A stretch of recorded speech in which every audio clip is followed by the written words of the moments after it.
सभी प्यारे साथियों को नमस्कार। तो आज का हमारा टॉपिक रहने वाला है अधोगामी यानी कि टॉप डाउन और बॉटम अप ऊर्ध्वगामी श्रवण प्रक्रिया, जिससे कि सीटेट में आपका हर बार आपको प्रश्न देखने के लिए मिलता है और आपको दिक्कत भी हो रही थी समझने में कि मैम समझ में नहीं आ रहा है। तो कोई नहीं, आज आपके 2 नंबर यहाँ पक्का करते हुए चलते हैं और बहुत अच्छे से बिल्कुल डिटेल में इस टॉपिक को हम पढ़ेंगे। ठीक है। अधोगामी यानी कि टॉप डाउन वह श्रवण प्रक्रिया जो ऊपर से नीचे की तरफ आती है।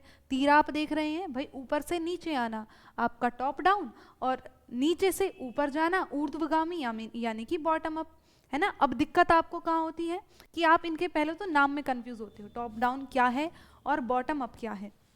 तो सबसे पहले आपको इसके नाम पता होने चाहिए कि टॉप डाउन को और किस किस नाम से हम जानते हैं। ठीक है, बाकी ये थ्योरी तो मैं आपको पढ़ाऊंगी साथ ही साथ, लेकिन सबसे पहले आप एक बार इसके नाम से परिचित हो जाइए।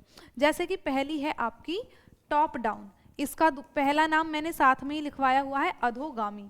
अब आपको इसके शब्दावली से ढंग से परिचित होना है, आपको ये चीजें इनके नाम समझ में आ गए तो आपको कहीं दिक्कत होने वाली है नहीं।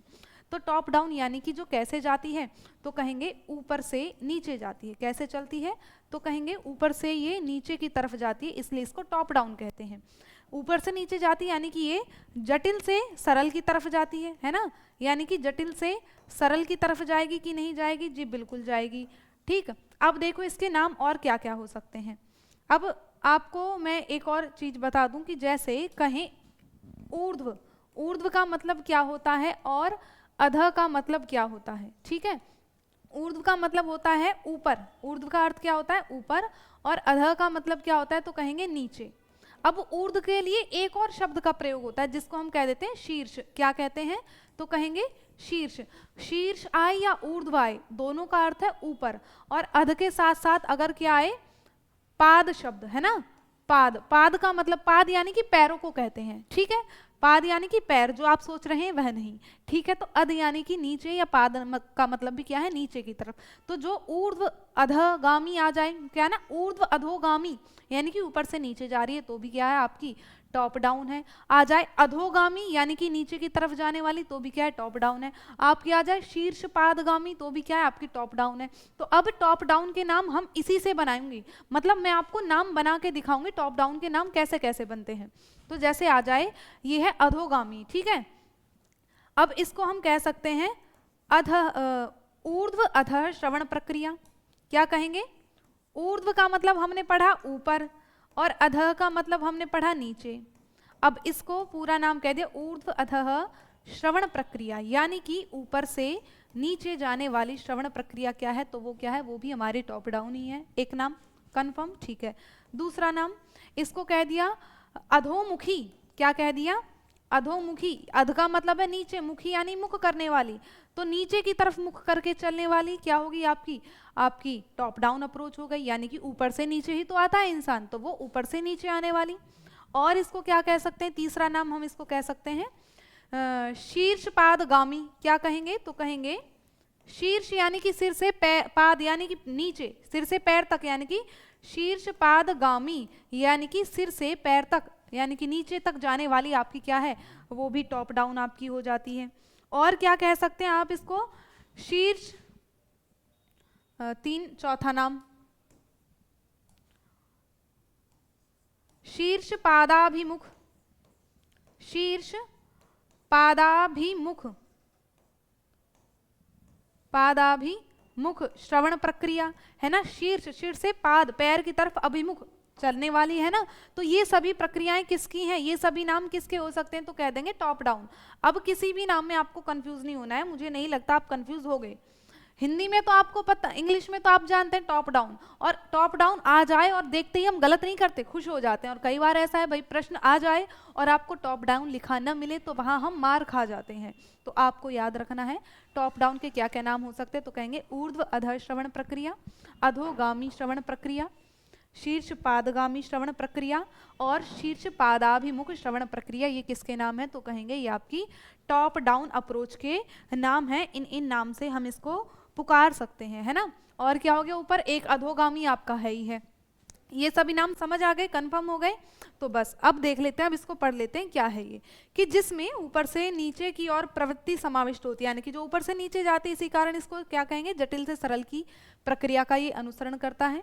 अब इसमें क्या क्या पढ़ेंगे भाई, इसमें नियमों में सर्वप्रथम क्या है, वाक्य, फिर पद, उसके बाद क्या है पदांश, और अंत में वर्ण आते हैं। ठीक है, अंत में क्या है, वर्ण आते हैं, यानी कि एक तरह से यहाँ आपको भाषा समग्र रूप में दिखेगी। भाषा कैसे दिखती है, समग्र रूप में। पहले आपको पूरी एक कथा, अगर आपके सामने कथा आ जाए, बच्चों को प्रारंभ में क्या है, विद्यालय में जब बच्चा जाता है तो उसको सीधे एकदम वर्णमाला नहीं सिखाई जाती, उसकी श्रवण में यानी कि पठन में रुचि उत्पन्न करने के लिए बच्चों को पोयम याद करवाई जाती है कि मछली जल की रानी है, जीवन उसका पानी है।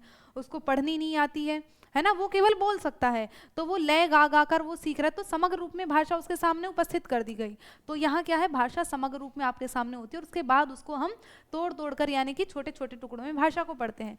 तो भाषा कैसे होगी, समग्र रूप में, यानी कि पहले पूरा वाक्य, वाक्य के स्थान पर आपकी कथा कहानी भी हो सकती है, फिर वाक्य, फिर पद, पद से पदांश, वर्ण और वर्ण आते हैं, और वर्ण के बाद भी क्या आ सकती है, ध्वनि भी आ जाए तो भी कोई दिक्कत नहीं है। ठीक है, तो इस तरह से हम इसमें भाषा का अध्ययन करते हैं। शिक्षार्थी जो कुछ सुनता है उसके अर्थ को समझने के लिए पृष्ठभूमि या पिछले ज्ञान का उपयोग करता है, यानी कि उनके पूर्व ज्ञान का प्रयोग किया जाता है। जब भी आए कि पूर्व ज्ञान का प्रयोग करना क्या है, तो कहेंगे टॉप डाउन अप्रोच में किया जाता है। अनुमान लगाना किस में होता है, तो कहेंगे टॉप डाउन अप्रोच में होता है।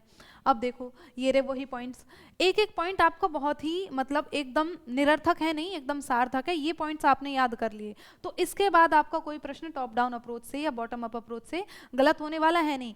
एक अप्रोच ढंग से याद कर लो, दूसरी में अपने आप आपको डिफरेंस नजर आ जाएगा। अब देखो भाषा को समग्र रूप में देखा जाता है, अभी बताया मैंने आपको स्टार्टिंग में। और ये किस पर केंद्रित है, तो कहेंगे ये अर्थ पर केंद्रित है। जो आपकी बॉटम अप है, इसके विपरीत वाली जो आपकी नीचे से ऊपर चलती है, वो एक एक शब्द पर, एक एक वर्ण पर केंद्रित होती है। वो अर्थ पर केंद्रित नहीं होती, वो संरचनाओं पर केंद्रित होती है, वर्णमाला की संरचनाओं पर। लेकिन ये जो टॉप डाउन है, ये कैसे चल रही, भाषा को समग्र रूप में देख रही है, यानी कि समझ पर, ये अर्थ पर केंद्रित होती है। इसमें मुख्य बिंदु पर विचार करना, अनुमान लगाना, निष्कर्ष निकालना, सारांश लिखना आदि किसमें, इसी के अंतर्गत आ जाते हैं। एक्स्ट्रापोलेटिव प्रश्न अधोमुखी में आते हैं। एक्स्ट्रापोलेटिव क्या होते हैं, जो बहिर्वेशनात्मक प्रश्न होते हैं, जिसमें आप स्वयं को एक काल्पनिक पात्र के तरह देखते हैं कि कल्पना कीजिए आप कथा में राम हैं और अगर आप राम होते तो इसके स्थान पर क्या करते, यही तो होता है एक्स्ट्रापोलेटिव। तो इसको हिंदी में मैं लिख दूं, अगर आपको दिक्कत ना हो तो मैं हिंदी में भी लिख देती हूँ। बहिर्वेशनात्मक प्रश्न, बहिर्वेशनात्मक है ना, तो बहिर्वेशनात्मक प्रश्न इसी के अंतर्गत आ जाते हैं। यह अमूर्त अवधारणा यानी कि कल्पना, अमूर्त अवधारणा इसमें आती है। तो कल्पना से शुरू करेंगे और अपने छात्रों को बाद में विवरण भरने को कहेंगे। तो जहां विवरण भरना आए, अमूर्त अवधारणाओं की बात आए, अनुमान लगाना, तर्क करना, कल्पना करना, फीडबैक, फीडबैक के लिए एक शब्द आपका हिंदी में प्रयोग होता है प्रतिपुष्टि। क्या होता है, तो कहेंगे प्रतिपुष्टि। अर्थ निर्माण करना, बताया ना कि ये अर्थ पर केंद्रित होती है, विवरण भरना। तो ये कीवर्ड्स हैं इसके, एक तरह से इनको याद कर लीजिएगा तो प्रश्न गलत होने वाला है नहीं आपका, टॉप डाउन से संबंधित। एक बार फिर से देखिएगा क्या है भाई, ये इसमें कैसे चलती है। यहाँ आपको भाषा समग्र रूप में दिखाई जाती है, यानी कि पहले वाक्य, वाक्य से पद, पद से वर्ण, वर्ण से शब्द, शब्द, शब्द से वर्ण, वर्ण से ध्वनि की तरफ बढ़ती है, जटिल से सरल की तरफ चलती है ना। भाषा को समग्र रूप में देखती है। यहाँ किसका प्रयोग करेंगे, बच्चे के पूर्व ज्ञान का प्रयोग किया जाता है। अनुमान लगाना इसके अंतर्गत आ जाता है, फीडबैक देना, और फीडबैक यानी कि प्रतिपुष्टि, विवरण भरना आपका, और क्या हो सकता है, सारांशीकरण करना, निष्कर्ष निकालना, और अर्थ का अनुमान लगाना, अर्थ निर्माण करना, तर्क करना, कल्पना करना। ये सभी शब्द जो आपको दिखाई दे रहे हैं, ये केवल और केवल आपको टॉप डाउन में नजर आएंगे। और इसके विपरीत जो हम पढ़ने वाले हैं अब आपकी बॉटम अप, तो वो भी आपको तुरंत समझ में आ जाएगी। ठीक है, चलिए अब इसी से तुलना करते हुए हम क्या पढ़ेंगे, बॉटम अप अप्रोच। अब जैसे हमने टॉप डाउन को पढ़ा, कैसे भाई, पहले आपको मैंने उसके नाम सिखाए, नाम आपको याद है तो पहचान अपने आप हो जाएगी भाई। ये अधोर्ध्व श्रवण प्रक्रिया, ये अधोमुखी, शीर्षपादगामी, शीर्षपादाभिमुख, सभी इसी के नाम हैं। इसी तरह से अब हम किसको पढ़ेंगे, आपकी ऊर्ध्वमुखी श्रवण प्रक्रिया को पढ़ेंगे। तो इसमें मैं सबसे पहले आपको इसके नाम सिखाती हूँ। जैसे कि क्या थी दूसरी हमारी, ऊर्ध्वगामी। क्या है, ऊर्ध्वगामी। ऊर्ध्वगामी यानी कि बॉटम अप, यानी कि क्या है, तो कहेंगे बॉटम अप। इसका नाम आपको अपने सामने बनाना सिखाऊंगी, आप खुद इसके नाम बनाने सीख जाओगे। नाम रटने की जरूरत नहीं है, कहते हैं जब करके सीखना, लर्निंग बाय डूइंग। तो वो वाला मेथड मैं यहाँ अपना रही हूँ। जब आप खुद नाम बनाओगे तो नाम अपने आप याद हो जाएंगे, याद करने की ही जरूरत नहीं है, वो अपने आप आत्मसात हो जाएंगे। अब बॉटम का मतलब आप जानते हैं कि भाई ये कैसे चलती है, तो कहेंगे नीचे से ऊपर। बॉटम किसको कहते हैं, तो नीचे को कहेंगे। तो ये कैसे चलेगी, तो कहेंगे नीचे से ऊपर की तरफ ये प्रक्रिया आपकी चलती है। अब मैंने पीछे जैसे आपको बताया भाई ऊर्ध्व का मतलब क्या होता है, ऊर्ध्व और शीर्ष इनका मतलब होता है ऊपर की तरफ, है ना, इनका अर्थ होता है ऊपर। और वहीं आपका आ जाए अध और पाद, तो इसका मतलब क्या है, नीचे। तो ऊपर और नीचे के लिए दो शब्द आपको याद रखना और इन्हीं को मिलाकर हम अपनी इस प्रक्रिया का नाम बना देंगे। अब देखिएगा ये नीचे से ऊपर जा रही है, तो नीचे से ऊपर ऊर्ध्वगामी हो गई एक आपकी, और एक हम इसको कह सकते हैं, क्या नाम दे सकते हैं, अधः ऊर्ध्व। अध का मतलब है नीचे, तो कहेंगे अधः ऊर्ध्व श्रवण प्रक्रिया। अधः ऊर्ध्व श्रवण प्रक्रिया इसी का नाम हो जाता है। ठीक है, ये ऊपर से कैसे नीचे की तरफ जाती है।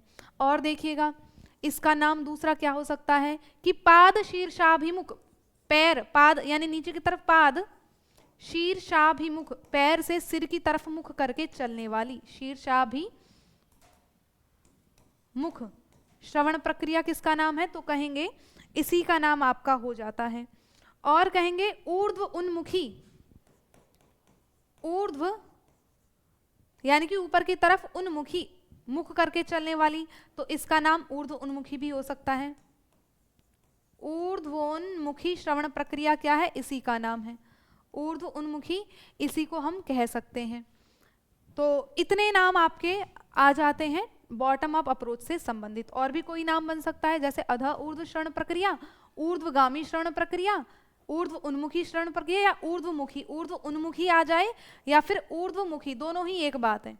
ऊर्ध्वमुखी या फिर ऊर्ध्व उन्मुखी, दोनों ही एक ही बातें हैं, ये इसी के नाम हो जाती है। कैसे चल रही है, अध ऊर्ध्व, नीचे से ऊपर की तरफ चल रही है ना। और इसको शीर्षाभिमुख श्रवण प्रक्रिया, ये तो है पाद शीर्षाभिमुख, और दूसरा नाम केवल हम शीर्षाभिमुख भी इसी को कह सकते हैं, शीर्ष की तरफ मुख करके चलने वाली, शीर्षाभिमुख। देखो कितने नाम आपने बना दिए, खुद ही निर्माण कर लिया साथ के साथ। शीर्षाभिमुख सिर की तरफ मुख करके चलने वाली यानी कि ऊपर की तरफ, ऊर्ध्व उन्मुखी ऊपर की तरफ चलने वाली, पाद यानी कि पैर से शीर्ष अभिमुख सिर की तरफ चलने वाली, और अध ऊर्ध्व श्रवण प्रक्रिया यानी कि नीचे से ऊपर जाने वाली। ये सभी इसी के नाम आपके हो जाएंगे, और आप तुलना करके बाद में खुद से भी करके देखना, क्लियर हो जाएगा सारा डाउट इससे संबंधित। ठीक है, अब नाम अगर आपको क्लियर है तो इसकी थ्योरी कतई क्लियर हो जानी है फिर तो। देखो बॉटम अप अप्रोच कैसे चल रही है भाई, ये नीचे से ऊपर जा रही है ना। कैसे जा रही है, तो कहेंगे नीचे से ऊपर जा रही है। तो यह प्रक्रिया नीचे से ऊपर की ओर जाती है तथा सरल से जटिल की ओर जाती है। इसमें नियमों में सर्वप्रथम वर्ण आते हैं, वर्ण से पद, पद से शब्द, है ना, का निर्माण होता है, और फिर क्या है, वाक्यों की तरफ जाते हैं। यानी कि यहाँ आपको मतलब व्याकरण की संरचनाओं पर आप केंद्रित हैं। यहाँ हम क्या है, पहले वर्णमाला को पढ़ रहे हैं और फिर धीरे धीरे भाषा की तरफ यानी कि विश्लेषण से संश्लेषण की तरफ जा रहे हैं। टुकड़ों टुकड़ों में पहले अध्ययन किया जा रहा है और फिर उसका समग्र रूप में अध्ययन किया जाता है भाषा का। तो यह प्रक्रिया एक हिस्से से दूसरे हिस्से की तरफ जाती है। कौन है, तो कहेंगे ऊर्ध्वमुखी श्रवण प्रक्रिया। इसमें हर शब्द को महत्व दिया जाता है। आई हुई ये लाइन कि वह कौन सी श्रवण प्रक्रिया है जिसमें हर एक शब्द को महत्व दिया जाता है या प्रत्येक शब्द का अध्ययन किया जाता है, तो क्या कहेंगे, आपकी बॉटम अप अप्रोच यानी कि ऊर्ध्वगामी श्रवण प्रक्रिया, जिसमें हर एक शब्द को महत्व दिया जाता है। सकारात्मक तथा नकारात्मक कथनों की पहचान, ये भी प्रश्न आया है कि निम्नलिखित में से कौन सा ऑप्शन टॉप डाउन से संबंधित है और कौन सा बॉटम अप से। तो आ जाए सकारात्मक और नकारात्मक यानी कि पॉजिटिव और नेगेटिव कथनों की पहचान करना किस में आएगा, तो वो भी आपका ऊर्ध्वमुखी श्रवण प्रक्रिया के अंतर्गत आ जाता है। ये आपके टैग वर्ड्स हैं, इनको याद कर लीजिएगा बस, और कोई दिक्कत आपको होने वाली है नहीं। ठीक है, चलिएगा उदाहरण जैसे श्रुतलेख यानी कि डिक्टेशन, इमला जो होती है, श्रुतलेख सुनकर लिखना, शब्दों को ज्यों का त्यों लिखना, वो आपका किस में आएगा, तो कहेंगे बॉटम अप में आ जाएगा। बहुविकल्पीय प्रश्न जो होंगे वो भी बॉटम अप में आएंगे। क्लोज टेस्ट ये क्या होंगे, ये भी आपके बॉटम अप में आएंगे। तो ये आपके टैग वर्ड्स हो सकते हैं। और क्या अभी पीछे हमने पढ़ा ना कि इसमें सर्वप्रथम वर्ण आते हैं, और वर्ण के साथ साथ इसमें हम इसको ऐसे भी लिख सकते हैं, आया हुआ है कि ध्वनि, ध्वनि से वर्ण, वर्ण से पद, पद से शब्द, सॉरी शब्द या पद कुछ भी लिख लो पहले, ध्वनि से शब्द, शब्द से पद और पद से वाक्य की तरफ बढ़ना, यानी कि ये जो प्रोसेस है ये किसको फॉलो करती है, तो कहेंगे ये आपकी बॉटम अप है। और जब ये रिवर्स में होता कि वाक्य, वाक्य से पद, पद से शब्द, शब्द से वर्ण, वर्ण से ध्वनि, तो ये टॉप डाउन हो जाता। ठीक है, तो जहां आपके एक एक यानी कि हर एक शब्द पर या ध्वनि पर ध्यान दिया जाता है वो आपकी बॉटम अप है। और जहां भाषा को समग्र रूप में यानी कि पूरे वाक्य के रूप में पढ़ा जा रहा है और फिर बाद में विश्लेषणात्मक तरीके से यानी कि छोटे छोटे टुकड़ों में हम पढ़ रहे हैं, तो वो आपकी क्या हो जाती है, तो बोलेंगे वो हमारी बॉटम अप अप्रोच हो जाती है। और बॉटम अप अप्रोच में क्या आता है, तो कहेंगे आपके श्रुतलेख डिक्टेशन यानी कि बहुविकल्पी प्रश्न और क्लोज टेस्ट आपके किस में आएंगे, तो कह देंगे आपकी बॉटम अप में आ जाएंगे। और वहीं अगर टॉप डाउन की बात करें, है ना, जो आपकी अधोगामी श्रवण प्रक्रिया ऊपर से नीचे आ रही है, उसमें आपके बहिर्वेशनात्मक प्रश्न एक्स्ट्रापोलेटिव, और जहां आप अनुमान लगाते हैं, पूर्व ज्ञान का प्रयोग करते हैं, सारांशीकरण करते हैं, निष्कर्ष निकालते हैं, ये सभी अनुमान लगाना, फीडबैक देना, प्रतिपुष्टि प्रदान करना, कल्पना, तर्क, ये सभी यानी भाषा को समग्र रूप में देखा जा रहा है, वो आपके टॉप डाउन में आ जाते हैं। और श्रुतलेख, बहुविकल्पी प्रश्न, क्लोज टेस्ट, ये सभी किस में आएंगे, और सकारात्मक नकारात्मक कथन या कथन आपके बॉटम अप में आ जाते हैं। ठीक है, तो अब इससे संबंधित कुछ प्रश्न करो और क्लियर हो जाएगा। ये है प्रश्न आपका कि एक शिक्षक एक लेख पढ़ने के दौरान विद्यार्थियों को इन चरणों का पालन करने का निर्देश देती है। प्रत्येक अनुच्छेद या खंड के लिए एक शीर्षक वाक्य खोजें या लिखें। कई विशिष्ट बिंदुओं को समाहित करने वाले मुख्य विचारों की पहचान करें। प्रत्येक मुख्य विचार के लिए कुछ सहायक जानकारी प्राप्त करें, अनावश्यक जानकारी या विवरण को हटा दें। शिक्षक यहाँ किस रणनीति का प्रयोग कर रहा है, देखो जहां प्रत्येक शब्द, प्रत्येक अनुच्छेद यानी कि एक एक बिंदु को जब ध्यान में रखा जाता है तो वो क्या होता है आपका, है वो क्या होता है, वो आपका पहचानना, सारांशित करना, अनुमान लगाना या स्पष्ट करना। एक मिनट, कि अनावश्यक जानकारी या विवरण को हटा दें। शिक्षक यहाँ किस रणनीति का प्रयोग कर रहा है, मुख्य विचार के लिए सहायता। एक शिक्षक एक लेख पढ़ने के दौरान विद्यार्थियों को इन चरणों का पालन करना होता है। प्रत्येक अनुच्छेद या खंड के लिए एक शीर्षक या वाक्य खोजें। तो देखो शीर्षक पढ़ना, एक मिनट, शीर्षक पढ़ना और वाक्य खोजना, विशिष्ट बिंदुओं को समाहित करके उसके विचारों की पहचान करना यानी कि मुख्य विचार को खोजना, सारांश निकालना। शीर्षक पढ़ के क्या करते हो आप, सारांश निकालते हो। और सारांशीकरण करना हम किस में करते हैं भाई, हम किस में करते हैं, आपके टॉप डाउन में करते हैं। और इस पूरे वाक्य से, इस पूरे प्रश्न से आपको दिख रहा होगा यहाँ सारांशित करने का काम किया जा रहा है, यहाँ अनुमान नहीं लगवाया जा रहा। हालांकि अनुमान लगाना भी किस में आता है आपका, टॉप डाउन में ही आता है, अधोगामी में आता है, लेकिन ये सारांशीकरण करना ये भी किस में आता है, ये आपका टॉप डाउन में आ रहा है। और प्रश्न में काय की बात की गई है कि बताओ ये किस रणनीति का प्रयोग कर रहे हैं, तो कहेंगे सारांशित करने की रणनीति का प्रयोग किया जा रहा है कि प्रत्येक अनुच्छेद को, खंड को पढ़कर उसके शीर्षक वाक्य को खोजें और उसके प्रत्येक विचार के लिए सहायक जानकारी प्राप्त करें, अनावश्यक जानकारी हटा दें।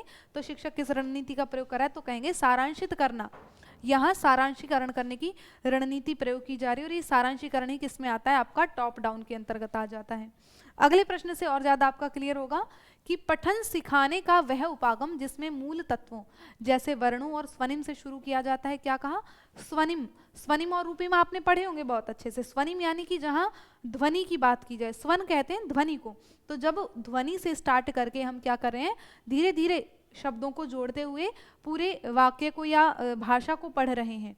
तो ध्वनि, ध्वनि से वर्ण, वर्ण से शब्द, शब्द से वाक्य, इस तरह हम बढ़ रहे हैं। तो वो क्या होती है, वो आपकी बॉटम अप होती है कि नहीं होती। अब बता दो ये क्या है, समग्र भाषा उपागम भी नहीं है, संरचनात्मक भी नहीं है। तो ये क्या है, शीर्ष अधोमुखी यानी कि ऊपर से नीचे आ रही है, कोई नहीं आ रही ना, ये कैसे, अधोमुखी यानी कि बॉटम अप, अधोमुखी उपागम।